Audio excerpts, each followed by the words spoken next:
in the Rio Grande Valley, we sometimes take for granted the Latino culture and how influential it can be in our lives. When just 40 years ago, life was different for the Hispanics around the nation. And a man decided to show the world who we are and what life is for Latinos with the release of La Onda Chicana and also Run Tecate Run. Please welcome the director of these films, Efrain Gutierrez. Good morning, Mr. Gutierrez. Thank you so much for being here with us this morning. I want to start off real quick because you have so many accomplishments. Let me start off by just kind of reading a little bit of what you've accomplished. Efrain Gutierrez was born and raised in San Antonio, Texas. First Chicano Mexican American to independently produce a movie. There's 3 right now at the moment. In 1976, Please Don't Bury Me Alive. Chicano Love Is Forever in 1977. In 1979, Run Tecate Run. And also the first to have his films archived in UCLA. How do you feel about this? How does it feel to represent the Latino community? Oh, no, it's awesome. We never thought we would, my partner and I, when we started, we would get this kind of recognition and this kind of impact.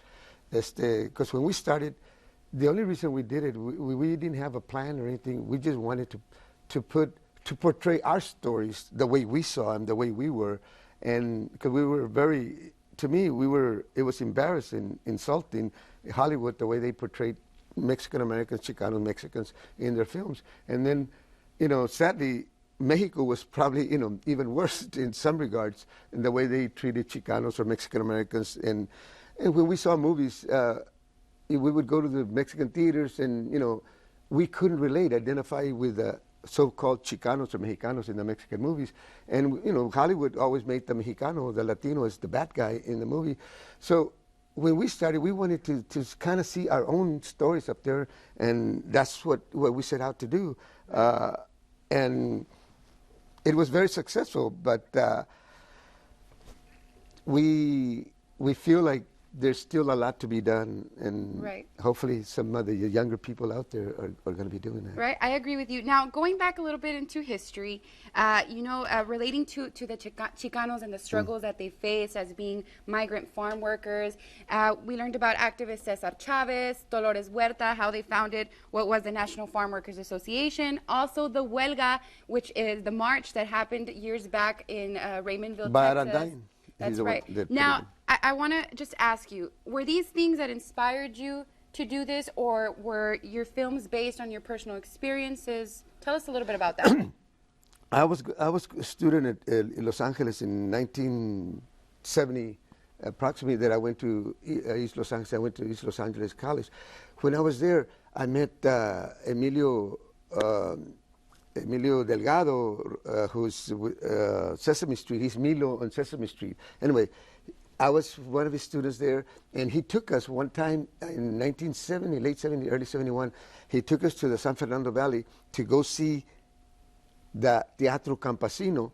The Teatro Campesino used to do skits and stuff to try to get farm workers to come and join the union. So what they would do, he would put a flatbed truck in the back. People would perform and put it on the side of the road and invite, the people to join the union. I mean, when I was down there, I was trying to get into Hollywood and everything, and long story there, but I mean, that's when I said, wow, that's what I want to do. Right. So almost immediately after that, I left, dropped out of East LA, and I came to San Antonio, and in 1971, I started the Chicano Arts Theater, and then with the Chicano Arts Theater, we toured Midwest, we toured to California, we toured Mexico, and during this process, when I kept asking people like, Luis, why can't we do our own film? No, can't do it. I was a student with Ricardo Montalban with Nosotros, and Ricardo Montalban, when we had meetings with him, I brought it up. Why can't we do our own movies? No, the Screen Actors Guild. There was all kinds of reasons they couldn't do it. Met Anthony Quinn when I was at UCLA. He went to visit us. So when he had a show on TV, The Man in the City at the time, and same thing. Why can't we do our own movie? No, it can't be done.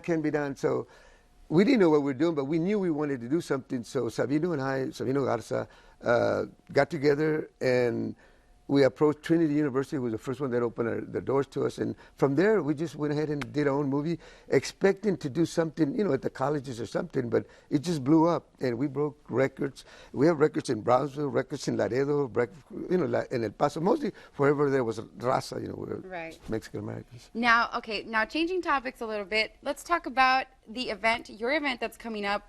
You're going to be showing your films at Cine El Rey, which is tomorrow on Saturday. Talk to us a little bit about your films. Okay, this is a third film. The first one was Please Don't Bury Me Alive, Amor Chicano es para siempre, and this is Run Tecato Run. This one is based, struggle that a lot of us, I'm not saying that but more likely we have relatives or friends that are involved in drugs, and drug is a problem that has affected the Latino community. And sadly, I was locked up for 30 days in the county jail in San Antonio back in that time. But when I was there, I realized that almost 80% of the people that were there were going to prison because of drugs. So I decided I had to do something relating to try to show what's hurting our community and how drug addicts, especially tecatos, are very destructive in their own life and how they affect their families. And basically that's what my attempt was in trying to show a look at the tecato's life. And the good thing about it is that the música, especially the music by Steve Jordan, Esteban Jordan, did fantastic. I mean, he did the soundtrack for this music that, everybody that has heard it just, can't believe that all this music came from Esteban, especially the theme song, Run Tecato Run. And his sons, Ricardo and Esteban Jr., are going to be performing after the performance. So it's tomorrow at 7, so I hope I get to meet a lot of you. Yes, if you want to go meet Mr. Gutierrez, please head on over to Cine El Rey. That's in downtown McAllen on 17th Street. As we all know, doors open at 7, and go out and check out these films. They're based on very, very great stories about the Mexican-American culture, and I'm pretty sure that you will enjoy it. Last but not least, contact information. Where can we find you on social media so that we can get to know you a little bit more? On social media, you can EfrainGutierrez.com, and we have a gallery called Efrain Gutierrez Taller. Everybody calls it taller, but it's Taller. Efrain Gutierrez Taller de Cine, Arte, Música. But anyway, we have an art gallery in San Antonio. But you can find me on EfrainGutierrez.com and Efrain Gutierrez Taller. Awesome. Thank you so much, Mr. Gutierrez, once again. And it's been an honor interviewing you. And once again, thank you so much for representing the Latino community. Yes. I just want to say, we're also showing La Onda Chicana, which has Los Chachos from the Valley, Los Chachos, Snowball and Company with Laura Canales. People will get a glimpse to see, 1976 when they performed for a concert that we did. And I just wanted to remind that we have Los Chachos from the Valley and Laura Canales and Snowball and Company. Awesome. Aside from Little Joe and other people. Definitely. Thank you so much, Mr. Gutierrez. And well.